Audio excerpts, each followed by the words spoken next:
Hi, I'm Roy Collin, the host of the podcast. You can find everything about me by scanning the QR code there or going to roycollin.com, and you'll find my 6 podcasts: the Podfather, helping people become podcasters; the Awakening, exposing fraud and corruption but with solutions; the Crypto, all things blockchain technology; meditation podcast, speaking podcast, and the Learn Polish podcast. You can also help the show by actually making a donation, visiting the store, or helping my sponsors. I hope you enjoyed this week's show. Welcome to the Crypto Podcast. You can find all our episodes on thecryptopodcast.org. My guest, who's back again because due to popular demand, and to be honest, which I always enjoy the conversations, he was on episode number 20, episode number 38. He's an investor, he's an entrepreneur, he's the host of Web3 Podcast, he's the best-selling author, not of 1 book, but 2. And please welcome Sam Kamani. Thank you, Roy. It's always a pleasure to be on your podcast and talk about all things crypto, investment, entrepreneurship, and so much more. And what I want to do, I want to start off a little bit more about you, because I saw when I was just going through the different things, part-time artist, and I don't think we've discussed that before. So what exactly? Not many people know about that. Oh, you have really found something. You've really done your research. So yes, I do watercolor and oil painting. I haven't had a lot of time recently, but I used to do a lot of art and stuff. So pretty much the house is full of paintings and stuff because I used to do and it's just purely as a hobby. But I haven't done it for quite a few years. But I think that helps with the creative, because they cut out art when I was 13, and I was actually good at, and because of my child, I started kind of getting in and started to do, and I think you get more creative again by being painting, because you're kind of lost in the painting and you're not kind of thinking of anything else, which in turn then allows you, I don't know, your brain to kind of think differently with projects that you're doing. Yes, that's right. That's absolutely right. Yes. Yeah. So, what sort of art do you do? I started off with kind of copying on one of the game boxes is Sonic the Hedgehog. I did one with my son, and then I just getting creative and just doing different things. Just decide, okay, I want to draw this. So I done a yin yang, and then I just kind of like as if yin yang exploded, and I done a few of them, and I was showing them to people. Like, people didn't know that I done them, but they thought they were nice.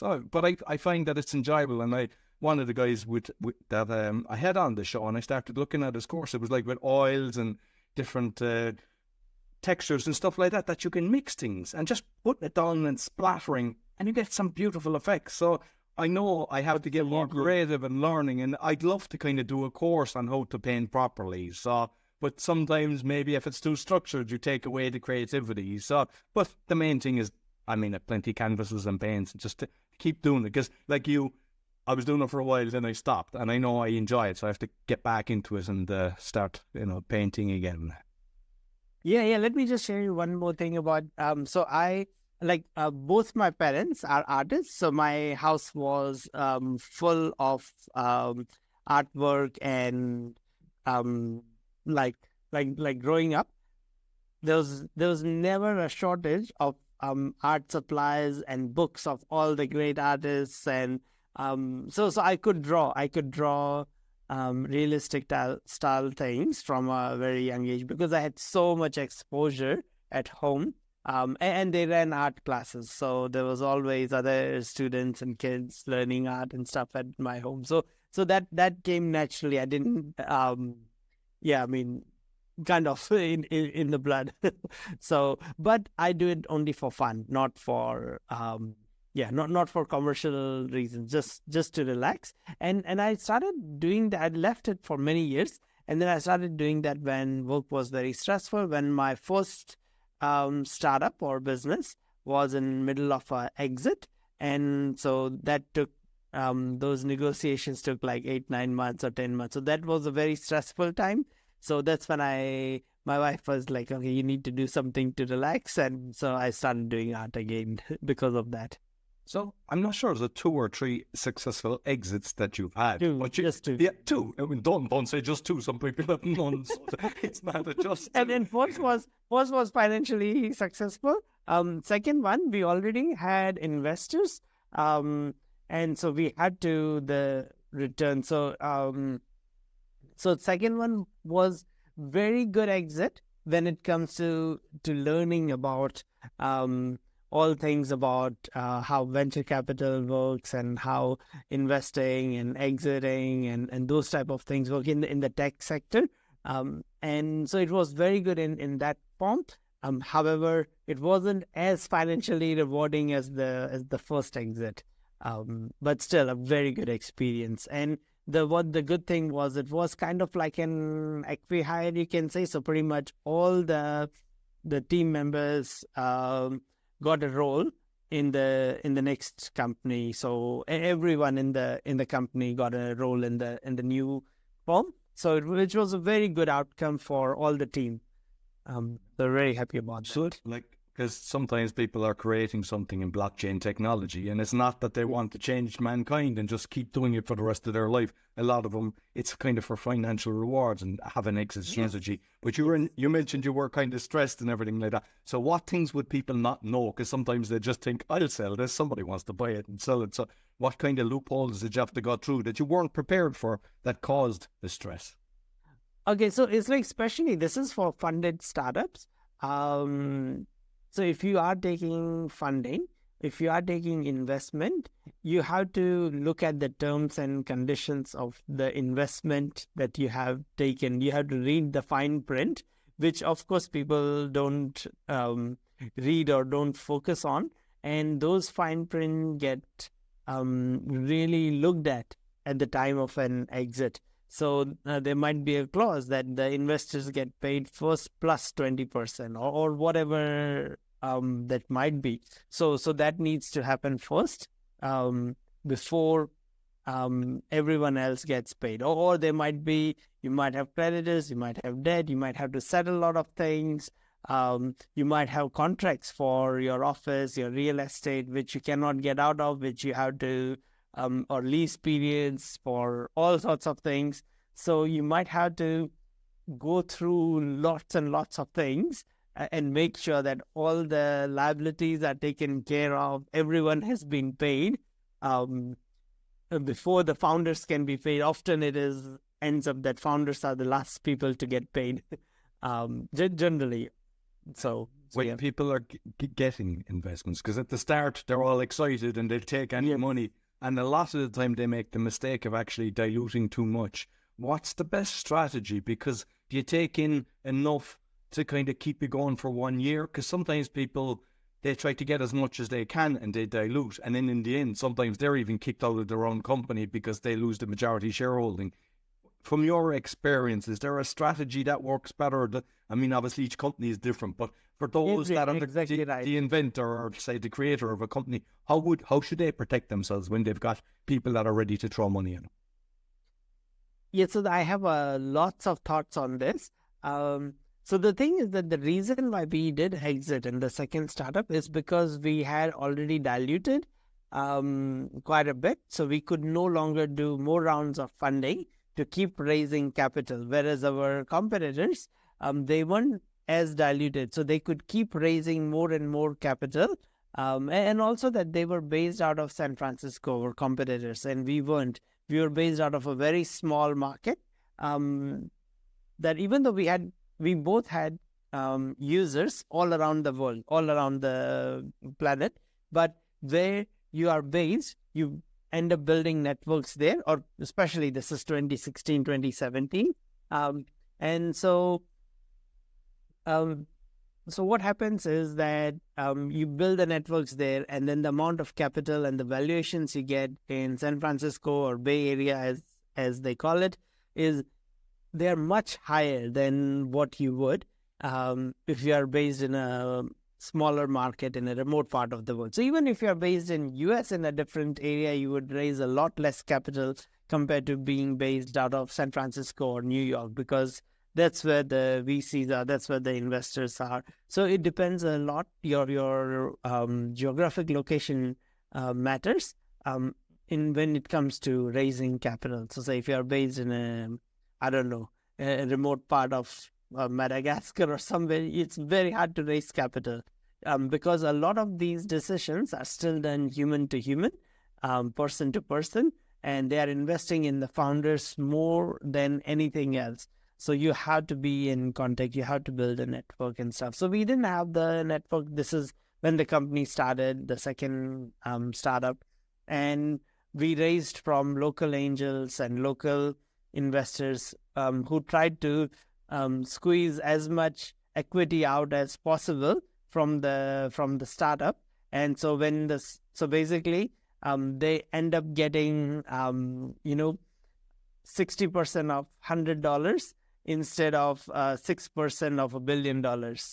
So that's what happens. So in smaller markets, investors are not thinking for the long run. They're not thinking for that this is the pre-seed round and the seed round and series A, B, C, D, E, F. The startup might need to do 10, 11 rounds. So they need the equity to so that they can keep raising rounds. If they've given away all the equity, they can no longer raise rounds. So that is the reason to not give away too much equity early on.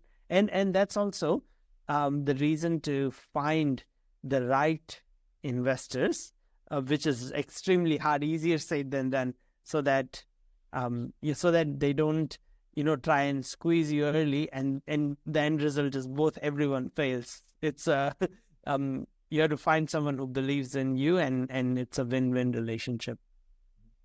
So, like, basically what you're working at the moment, you're like partner Tagus Capital, but and we spoke just before we recorded, Autowhale partners. So you might just talk about the different companies that you're working with at the moment.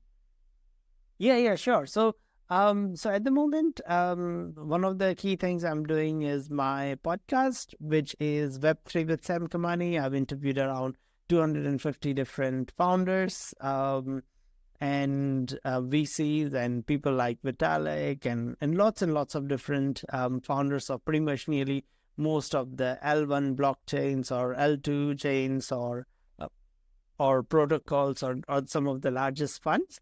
And apart from this podcast, I am part of Autowhale, which was one of my early investments. I do some angel investing as well. I'm part of a lot of different syndicates, and I'm always looking at angel deals to support early stage founders. So I only invest in early stage founders that are building in fintech or like Web3 or blockchain or crypto. Because that's the industry I understand. I've been in this space for so many years. So I mainly look only in that. And that's how I got connected with Autowhale. I saw like a very, very early stage startup. I was looking at investing a small amount of capital. And what I did was I started helping him. And that's something I do. I love connecting people.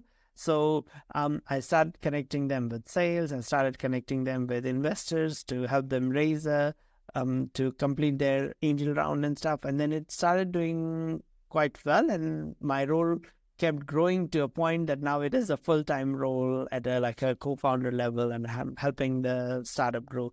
And at Autowhale, what we do is we create infrastructure or software for funds like crypto funds, hedge funds to run their strategies, to run their portfolio, and to run pretty much all their things they need for investing and trading, whether it's running the team of traders or creating algorithms and bots to do high frequency trading, so they can do all those sort of things on our platform.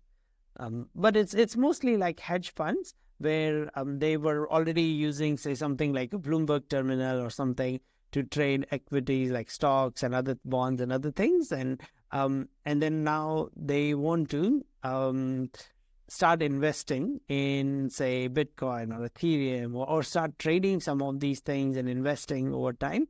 And they have someone called a quant who comes up with a mathematical algorithm.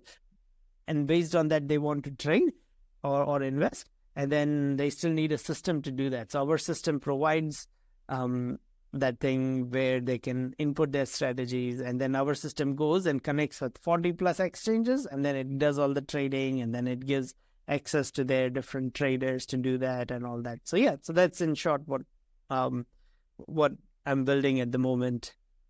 Excellent, excellent. And I mean, the market has kind of changed a lot since we last spoke. But I Yes. suppose, one, how, like the likes of Gemini, FTX, different things like that, Yes. and regulate, how has that affected the market? Has it scared away a lot of people, or is it that people go, we kind of understand these things happen, and they're just... Oh, no. There are more things that will happen, for sure. There will be a lot more things that will happen. Those things happen. And then, in fact, the early investors in a lot of those projects got paid already because, as you know, especially with FTX and stuff, from what I have heard, it was the retail investors that didn't get paid as much as the VCs and other investors who invested in that project, because they still had a treasury, and then by now, in the last 2 years, it has appreciated so much, their assets,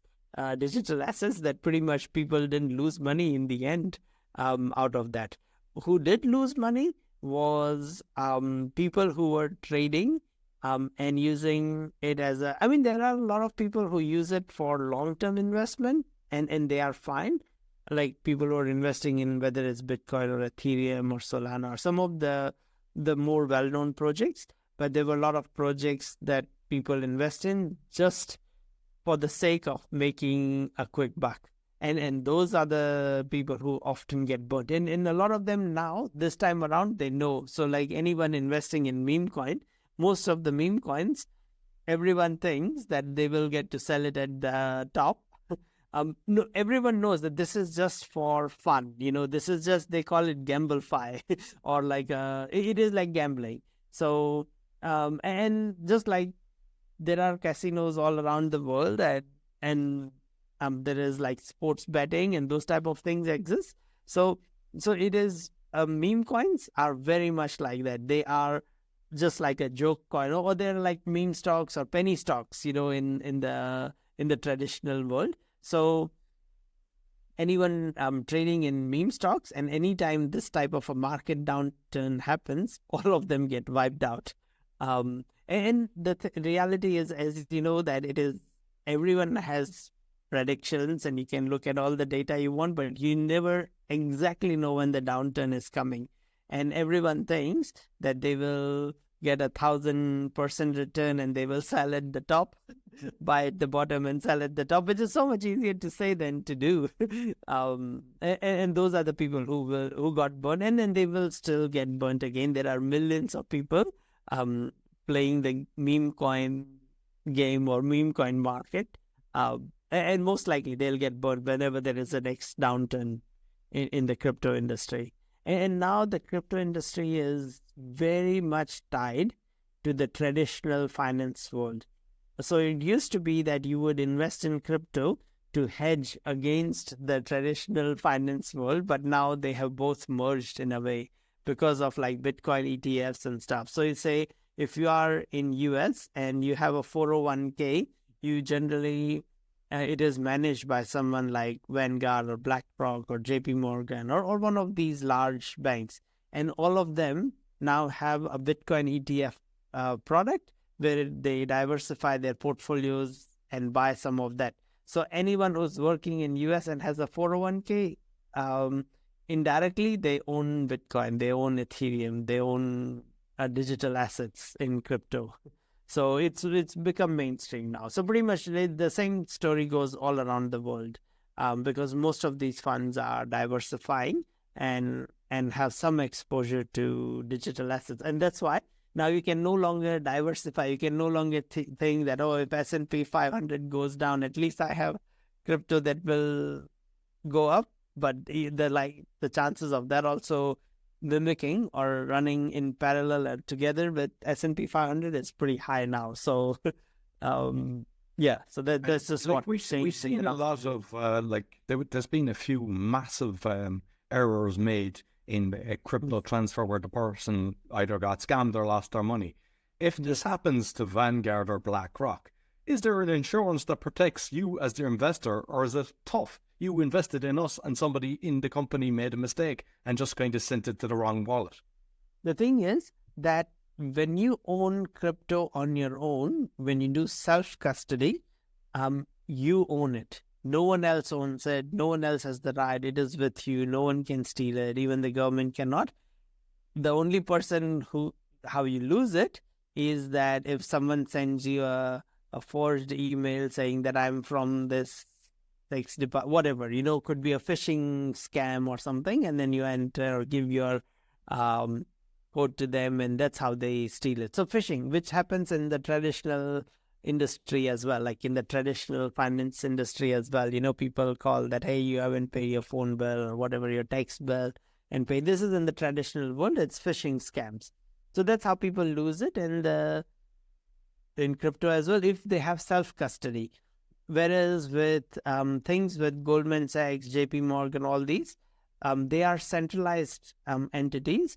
And basically, you are buying a stake in their fund, and then their fund is going out and managing that crypto portfolio, that stock portfolio, that bonds, the derivatives, the futures, the commodities. They have a very diversified portfolio, and they have lots and lots of people managing it. So they are responsible. So if they lose some, if they have a hack, you don't have to worry about. They have to worry about. But if something happened tomorrow, if the traditional financial market crashed, or their bonds crashed, or something else happened, or their company was not run well and they went bankrupt, you have no recourse. You cannot, in most cases, you cannot if it's a centralized, like FTX was a centralized exchange. It was not decentralized. So if the person running it or people running it, if they are corrupt and they try to embezzle the funds, then you have no recourse. So that's the pros and cons of decentralization. But if it is decentralized, you have self-custody, and you lose your password and no one can help you. That's just so in those cases, you can have something like called a multi-sig. So you have you and your wife managing it. So if you forget your password, she has her own password that at least she can use it, or something like that. So yeah. So this is just that people should realize, if they are going through centralized, there are massive benefits. If they forget password, they can just go and ask BlackRock for their password again, or JP Morgan, or whoever, and then they don't have to take custody. Those guys are looking after it. They look after it. And as long as you trust them that they won't go bankrupt, or they won't steal your money, that's fine. You'd be fine. So yeah.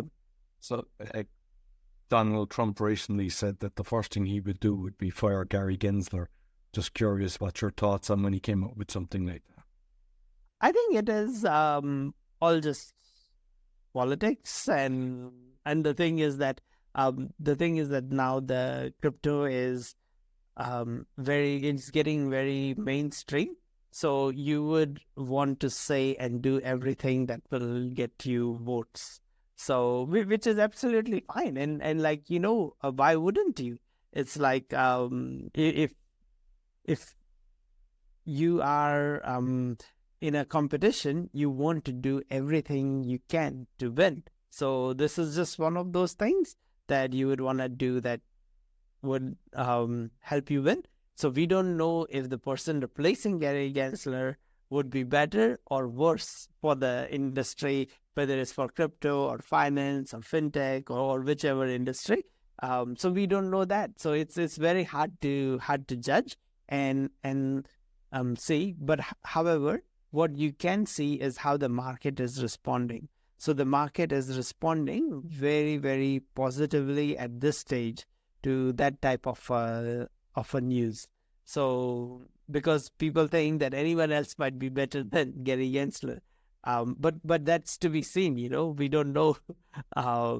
That's to be seen who replaces it and what type of policies they have. So, yeah.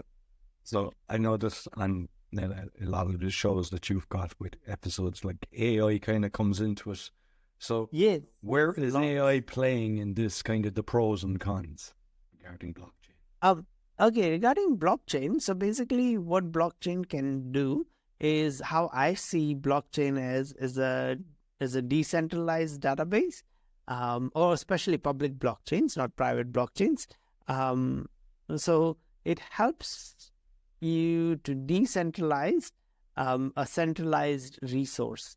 And at the moment, AI, think of it, AI has different pillars that it stands on, that it's built on. One of that pillar is data.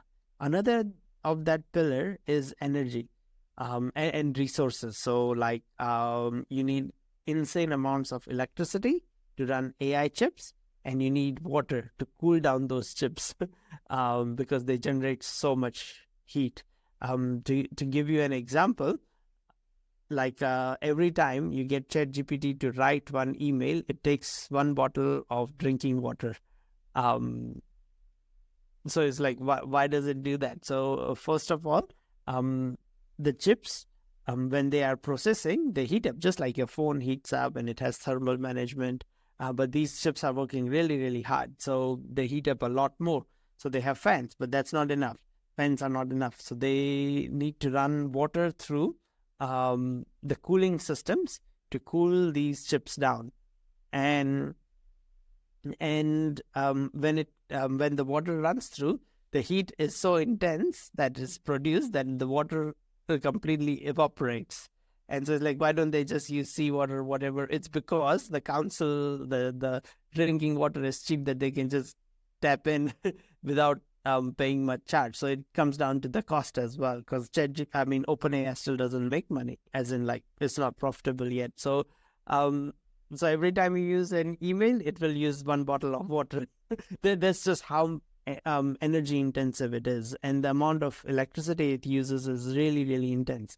So it's like they're already people using like heat exchangers, because I mean the reality is if you've got that, you just tap into it, the steam can convert, and you could heat a whole building, an apartment building, if you do this on ground floor. But I know that I was talking to people, they were doing warehouses. Yeah. But then that has to be constructed. That infrastructure has to be created. And no one has created that because people are super caught up in just buying as many processors as they can, as many GPUs as they can to process more and more. So we are at the moment at the peak is around 100,000 GPU clusters. And like the goal is to get to 1 million, and that would take tens of billions of dollars to get to a 1 million GPU cluster. And even to run 100,000 GPU cluster, you need like a nuclear reactor, the amount of energy it takes. So when you going back to the pillars that AI stands on that we have currently, one of that is the processors, the processing or the compute, as you can call it, the amount of compute you need. The second is like energy and stuff, and then the third is data, because these AI models need to be trained on data, and most of the data lives in private servers. So let's say the hospital system in any country that would have immense amount of data, and that's not live on internet for anyone to read. It's that hospital or health systems data. There might be every institution, every corporate has massive servers and insane amounts of data. Every government has insane amounts of data. And every company has insane amounts of data that we don't leave it out on internet for everyone to read. So the data on the internet is already being used, and that's already been exhausted. But now they want to test. AI needs to test that if that's working fine. But so that needs new sources of data, which is controlled by private. So it's like data in there's like billions of computers around the world. They all have hard drives and that have data. So it's like, how do you monetize or incentivize people to share their data, or corporates or organizations or institutions to share their data for AI? And so this is where blockchain can play a role, where it can decentralize that, people get rewarded in some form, whether if they are sharing their GPU in their computer that they are not using, or they have a data farm or a server or something smaller one that they are not using in the nighttime. It's only in the office hours, 9 to 5 in the morning they use. So it might be things like that every time, like it's a decentralized physical infrastructure. That's where blockchain will probably come in. So say you give your compute to OpenAI or someone else, and then they reward you in their currency or token, which you probably can use it again to buy something, as in like buy more AI credits or AI tokens or something like that. So so that's one way where decentralization can decentralize all these different pillars on which AI currently stands and works on. And then the other thing that is I have seen happening in the cross-section of AI and blockchain is that people are creating autonomous agents. So basically, like currently in ChatGPT, you when you use it, you have to tell it that, write a blog post for me based on this criteria. But an AI agent is something that you can program to do your role. So every time there is a new guest, do X, Y, Z, and also write a blog and send it out to these PR agencies and do all sorts of things. So you pretty much create an agent with a list of tasks. And then if the agents are really good, you could potentially monetize it and get people to pay in microtransactions for it, as much they use your AI agent. And then you pay a cut of that to whoever, OpenAI or whoever you're using to create this agent. So there are platforms now that I have come across in blockchain that are doing decentralized autonomous agents or AI agents. So this is some of the places where I'm seeing, but I'm sure there's more cross section in other areas as well. Because what I saw is it's like a Google search. A lot of the stuff with the AI was actually giving you false information. And even the valuetainment, they've created their own one. And I was checking stuff, and stuff that I'm 100% sure of, it comes back with a different answer. And unfortunately, people just assume it. That's how LLMs work. Yeah. That's how LLMs work. And so basically what LLM is a large language model. And what it's doing is that it has read or transcribed or gone through lots and lots of data and articles. And then what it is doing is it is guessing the next word, or not guessing, like statistically, it's finding the next word that's most likely to come after the previous word. So it's like, I am fine, just like, how your predictive text in email, it sometimes starts giving you the next word of what you should say. So that is the AI. That is based on a large language model, because Google reads all the emails so that it knows how to serve you better ads. That's one way of saying that all your data is being looked at. That's why Gmail does Gmail for free, because you are giving them the data. You're paying in by data so that they can train their models and stuff. So it's just statistical probability that they thought that this is what you wanted to say. That's why it will give you a different answer every time you run the same AI, because there might be more than one word statistically that might come after the previous word, and so it will try different things till you get what you want. Is there anybody that's trying to break the model? Because, for example, trust the science kind of thing, 99% of them have been paid, so they say whoever's paying them. And then also history books. I mean, I read 100 books a year, and it's older books that kind of teach you things. Even history has been doctored, and if it's gathering all this information, it's giving you. But is there ways of actually that there's? I mean, some people think, say, Elon Musk on X is like, I beg to differ, but still, it's kind of something that's different to the rest of them. Is there anybody working on something that's kind of more for humanity, mankind, and truth than regurgitating the lie? That's a very, very good question. So basically, how people are coming up with that is like the Wikipedia model. So, if you go and write something wrong on Wikipedia, someone else will go and correct it. So that's why Wikipedia has a really good high quality when it comes to information, and it's kind of a trusted source. So you can write something wrong that, Elon Musk died or something. Some people do that, like for celebrities and stuff. So, but it won't stay there for very long. Within few minutes, someone would have corrected that information that this is not true. And so in social media also, they are doing, like, a lot of people are doing that. A lot of different social media platforms are doing that. People can report underneath that there comes an exclamation point, and when you hover on it, that this information is not confirmed, please check, or this information seems to be flagged for false information or something. So it's kind of human vetted. So it's not 100%, but it's better than nothing. With the NFTs, last time we spoke, it was like the Wild West. There's so many different things going on. What's ways? I know for like tickets and different things, and for artists, it seems to be a good way for them. But some of them backed off because there was so many platforms disappearing. So where are we now on the FTC? So there are some platforms. Yeah, that's a good question, because some of them are still going on, and some of them are still using it for as a ticketing source. But it seems like there is not that much more advantage for using it as ticketing than just regular ticketing.